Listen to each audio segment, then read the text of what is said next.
Manajemen platform video singkat asal China, TikTok menyatakan keberatan dengan undang-undang yang baru ditandatanganinya Presiden Amerika Serikat Joe Biden.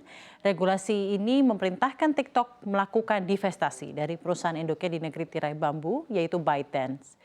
Regulasi tersebut termasuk dalam aturan yang mengalokasikan bantuan lebih dari 1.500 triliun rupiah untuk Ukraina, Taiwan, dan Israel. Kondisi ini terjadi meski TikTok dan perusahaan induknya ByteDance secara gabungan telah menghabiskan lebih dari 7 juta dolar Amerika Serikat atau setara 113 miliar rupiah untuk menyetop masa proses pengesahan RUU baru tersebut.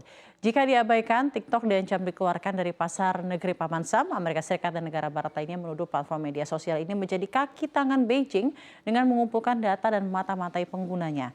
Layanan media sosial ini memiliki 170 juta pengguna di Amerika Serikat dan dituduh menjadi saluran untuk menyebarkan propaganda China. Bos TikTok, Shou Zichu, menggugah video yang diposting di TikTok beberapa saat setelah Presiden Joe Biden mengesahkan undang-undang tersebut. Di sana ia menyatakan ketentuan yang menimpa TikTok murni pembungkaman. It's obviously a disappointing moment, but it does not need to be a defining one. It's actually ironic because the freedom of expression on TikTok reflects the same American values that make the United States a beacon of freedom. TikTok gives everyday Americans a powerful way to be seen and heard, and that's why so many people have made TikTok part of their daily lives. Rest assured, we aren't going anywhere. We are confident and we will keep fighting for your rights in the courts. The facts and the Constitution are on our side, and we expect to prevail again. Our community is filled with people who have found acceptance and compassion, offered inspiration and encouragement, increased their awareness, and broadened their perspectives, ultimately adding more delight and joy to their lives. Our community is also filled with 7 million business owners who have built their livelihoods on TikTok. While we make our case in court, you'll still be able to enjoy TikTok like you always have. In fact, if you have a story about how TikTok impacts your life, we'll love for you to share it to showcase exactly what we're fighting for. Rencana kewajiban uji tuntas dari Uni Eropa bagi sejumlah komoditas perkebunan EU Deforestation Free Regulation atau EUDR dinilai menjadi tantangan yang merugikan komoditas di Indonesia dan Malaysia, salah satunya kelapa sawit. Kini EUDR mendapat perlawanan pula dari Amerika Serikat. Sejalan dengan upaya penolakan yang dilakukan Indonesia dan Malaysia, kelompok bipartisan baik dari Partai Republik dan Demokrat juga telah menyoroti kebijakan EUDR yang dianggap tidak adil bagi para petani yang akan memasuki pasar Eropa. Selain itu, penundaan implementasi atau perubahan regulasi EUDR juga dinilai menjadi salah satu solusi yang dapat dilakukan untuk saat ini.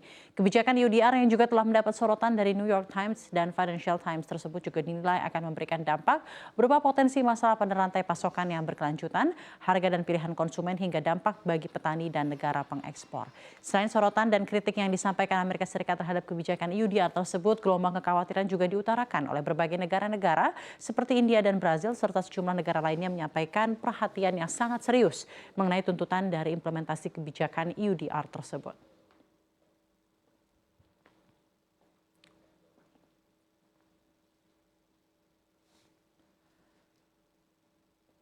Peringatan muncul dari PBB untuk Asia di mana Indonesia juga digambarkan dalam bahaya. Ini terkait dampak pemanasan global dan perubahan iklim terus menghantui wilayah Asia.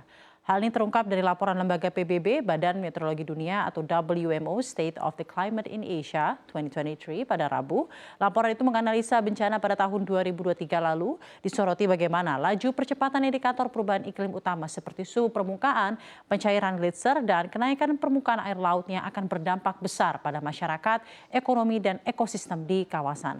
Asia disebut masih menjadi wilayah yang paling banyak dilanda masalah alam di dunia akibat cuaca dan iklim.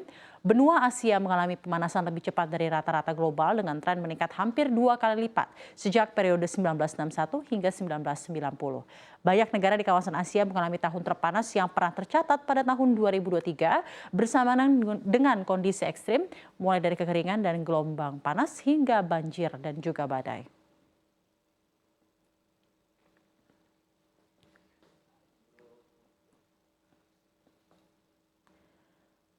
Kita beralih ke informasi domestik. Badan Meteorologi, Klimatologi, dan Geofisika atau BMKG memprediksi musim kemarau di sebagian besar wilayah Indonesia 2024 akan mundur dibandingkan tahun-tahun sebelumnya. Selain itu, beberapa wilayah diperkirakan akan melalui musim kemarau yang lebih panas dari sebelumnya.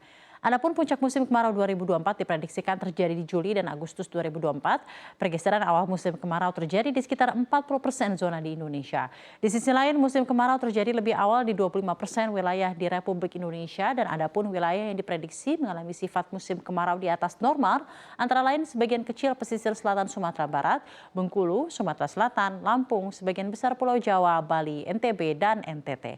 Sementara fenomena El Nino diprediksi akan segera menuju netral pada Mei-Juni 2024 dan setelah triwulan ketiga atau periode Juli, Agustus, September 2024 berpotensi beralih menjadi La Nina yang lebih lemah.